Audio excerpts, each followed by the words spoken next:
pada tanggal 1 September. Kemudian Hadi di BAP pukul 3 pada 1 September. Nah, rekayasanya yang mana itu aja yang saya tanya. Ya ini Bapak rekayasanya. Kan mana? udah jelas. Yang mana? Kan udah Itu jelas pendapat tanggal. Itu ya. Saya bantu jawab. Itu keterangan. Seolah-olah mengetahui sendiri. Tidak ada keterangan dari para tersangka lainnya. Dan saya sudah mewawancarai Bu Elsa Syarif dan mengatakan bahwa termasuk juga Anwar dan Gugun Gumilang juga sudah memberikan kuasa kepada Bu Elsa untuk Bu Elsa CS ya, karena perhaki nih untuk menjadi kuasa hukum mereka. Itu, tapi saya bicara tentang bagaimana keputusan itu, keputusan para pihak itu, keputusan para klien itu akan bisa mempengaruhi penilaian publik terhadap diri mereka sendiri. Halo teman-teman semuanya, gimana kabarnya hari ini? Assalamualaikum warahmatullahi wabarakatuh. Jumpa lagi bersama saya di channel Rahmat NH Channel. Semoga teman-teman semuanya yang menonton video ini diberikan kesehatan dan dilancarkan selalu rezekinya. Amin amin ya robbal alamin. Oke, seperti biasa kita akan mereaction sebuah video yang sedang viral dan panas, yaitu seputar tentang kasus Vina dan Eki. Oke, langsung saja tidak usah menunggu lama, kita langsung menuju ke video yang pertama. Bacain dulu Pak, saya bacain Tunggu dulu. Saudara PH Rudiana enggak? Bapak, saya bacakan dulu ya Pak Enggak, ya. saya bukan itu yang saya tanya. Ya, Tunggu dulu. Bapak, Saudara tadi bicara, saya diam. Ya. Ya, bukan begitu. Dia Mau ada bacakan dulu tanya. Pak. Dia mau jawab. Oke. Jangan ada potong. Ya. Ini Baik, Bung Erni. di BAP Bapak Rudiana tanggal 31 Agustus 2016 pukul 18.30 atau 1 jam setelah melakukan penangkapan.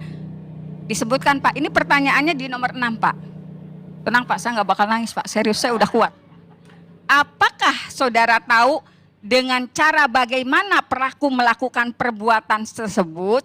Jelaskan. Pertanyaannya begitu Pak, dijawablah oleh saksi Bapak Rudiana.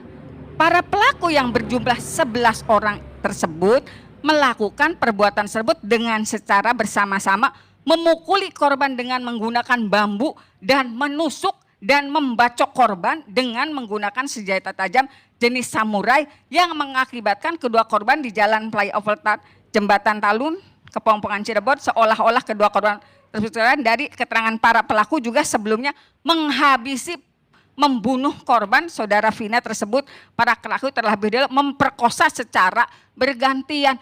Itu BAP Bapak Rudiana pada tanggal 31 Agustus 2016 pukul 18.30. Sementara saksi-saksi lainnya, pertama Eko di BOP pada tanggal 31 Agustus 2016 pukul 20.20. Jadi 2 jam kemudian barulah Eko di BAP. BAP kedua Eka Sandi pukul 03.00 pada tanggal 1 September.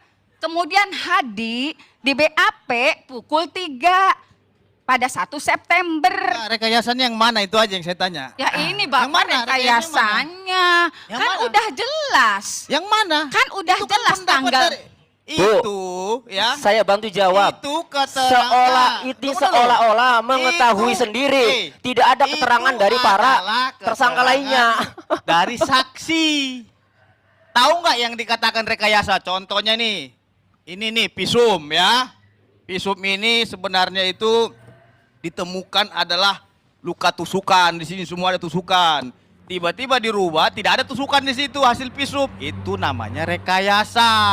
Kalau keterangan orang, pendapat orang itu sah-sah saja dia menerangkan itu pribadinya. Namanya juga saksi. Ya apa yang dia ketahui. Ingat loh, saksi itu tidak harus melihat. Ada juga yang namanya testimoni di auditu. Ngerti nggak apa itu artinya? Testimoni di auditu Pak, supaya saya ngerti Pak. Kan seorang kampung Pak. Gimana Anda seorang pengacara bahwa saya tanya testimoni di auditu nggak ngerti. Saksi itu banyak Ibu. Ya, gini, Ada saksi fakta ya, ada saksi perbalisan ya, ada testimoni di auditu. Nah, artinya begini, ingat Ibu ya. Di dalam asas hukum pidana ada yang... Jangan dijelasin sejauh itu deh. Ini kan kesempatan saya Bung Karni. Izin saya lanjutkan dulu ya. Saya lanjutkan dulu Bung Karni. Ya tapi jangan kayak kita mengajar publik kuliah. Bukan Bung Karni, artinya apa? Nggak apa-apa Pak. Saya sangat kesal sekali ketika adanya ketidakbenaran. Nah, Kita sepakat itu. gini. Gitu loh. Ketika Anda menanyakan bahwa dari 5 mana yang rekayasa? Iya. Bukan, BAP itu bukan bukti. Bukan kan BAP bukan bukti, Anda mengerti nggak? Iya. Yang katakan bukti. dia menuduh Rudiana itu rekayasa. Itu Pak. Bung Karni, Saksinya. iya. Kesaksiannya rekayasa. Iya, Bung Karni, dia mengatakan dari BAP. Sedangkan BAP bukan alat bukti. Keterangan-keterangan saksi dan ahli yang terungkap di persidangan di peninjauan kembali enam terpidana maupun Sudirman. Ada beberapa hal baru Mas Reza yang perlu kami update. Kami ternyata bertemu dengan Ibtu Rudiana ternyata masih aktif sebagai Kapolsek di Kapetakan ya. Kapetakan. Terus kami mencoba bertemu dengan Gugun Gumilar, tapi sampai saat ini kita ngobrol belum sempat kalau bertemu ya, tapi untuk berbincang belum. Aris Papua malah justru yang saya cari dan ternyata datang ke saya. Sekarang mereka berada dalam satu sudah memberi kuasa kepada Perhaki. Jadi kuasanya diberikan kepada Bu Elsa Syarif semua, dan saya sudah mewawancarai Bu Elsa Syarif dan mengatakan bahwa termasuk juga Anwar dan Gugun Gumilar juga sudah memberikan kuasa kepada Bu Elsa untuk Bu Elsa CS ya, karena Perhaki nih untuk menjadi kuasa hukum mereka. Sebuah keputusan menurut saya tidak begitu strategis ya. Kenapa? Ingat, saya bukan sarjana hukum, saya bukan advokat, saya bukan bagian dari organisasi advokat apapun. Kalau saya dari pihak eksternal mengatakan begini, ketika mereka bergabung di salah satu organisasi advokat, dan pada saat yang sama di situ juga sudah ada Ibtu Rudiana, sudah juga ada AF, maka seolah mereka menciptakan sebuah benang merah bahwa mereka, para klien ini ada pada satu kelompok, ada pada satu klaster, ada pada satu kepentingan.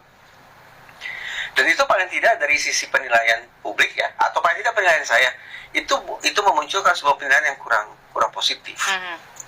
Ibtu Rudiana yang dipotret oleh netizen dipotret sebagai orang yang mengorkestrasi ini semua, bersanding dengan AF yang diyakini oleh netizen sebagai pembual yang membuat sebuah cerita palsu. Kemudian ada nama-nama personil polisi lain yang diasosiasikan oleh publik sebagai polisi brutal, pelaku kekerasan dan seterusnya, yang mengakibatkan sekian banyak orang akhirnya harus ngendon dalam penjara seumur hidup mereka. Itu kan merupakan sebuah benang merah yang tidak menyenangkan sesungguhnya. Kalau saya akan memilih, oke, saya butuh advokat, tapi saya akan pilih untuk memisahkan diri dari kemungkinan adanya pencitraan saya punya kepentingan yang sama dengan mereka-mereka ini. Jadinya kubu-kubuan ya? Nah, coba sekarang kita bayangkan, para terpidana yang ditangani oleh Peradi kepentingannya apa? Bebas kan ya, mengubah putusan hukum bahwa mereka yang dipotret sebagai pelaku penganiayaan, pemerkosaan, dan juga pembunuhan ingin jadi manusia merdeka. Sementara di sini mereka akan terpotret sebagai apa? Itu tadi malah mempertegas bahwa mereka inilah yang berusaha sedemikian rupa untuk menghambat, menghalang-halangi orang yang tidak bersalah yang ingin bebas merdeka. Ibaratnya ini adalah the abuse, pihak-pihak yang sudah teraniaya, ini seolah rentan untuk kemudian dipotret sebagai the abuser, pihak yang melakukan penindasan itu. Itu akibat apa? Karena tadi menurut saya, karena mereka memutuskan masuk ke dalam sebuah kelompok yang sama yang ditangani oleh organisasi advokat yang sama.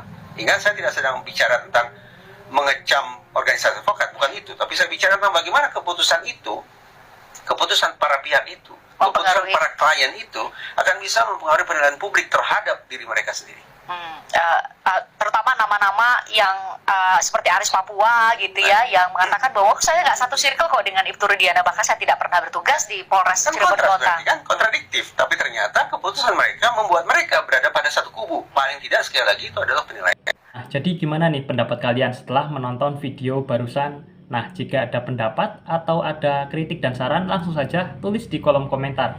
Nah, jangan lupa tekan tombol like dan subscribe agar teman-teman tidak ketinggalan video terbaru terupdate tentang kasus Vina dan Eki. Wabillahi taufik wa hidayah. Wassalamualaikum warahmatullahi wabarakatuh.